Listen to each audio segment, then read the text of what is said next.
କି ଭୁଲ କନି।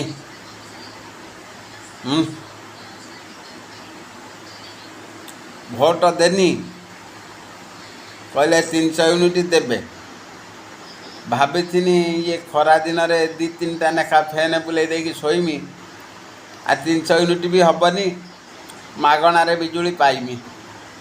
ଆଉ ନବୀନ ବାବୁ ଏନେ କହିଥିଲେ 100 ୟୁନିଟ୍ ଦେବେ, ଏନେ ମିଳିଥାନ୍ତା, ଇଏ ତ ଟୋଟାଲ ଦେଲେନି। ଆଉ ଫ୍ୟାନ୍ ଚଲେଇତେ ଡର ମାଡ଼ୁଛି। କି ଭୁଲ କନି କିରେ, ବିଜୁଳି ବିଲ୍ଟା ଟିକେ ଛାଡ଼ କର। 300 ୟୁନିଟ୍ କାହିଁ? ମଶା କାମୁଡ଼ିକି ଗାଲ ଫାଲ ସବୁ ବୁଲେଇ ଦେଲେଣି। ଟିକେ ବିଜୁଳି ବିଲ୍ଟା ଛାଡ଼ କର, 300 ୟୁନିଟ୍ ଦିଅ। କାହିଁ ଏମିତି ହଇରାଣ କରୁଛ? ନା କ'ଣ କହୁଛ ଓଡ଼ିଶାବାସୀ?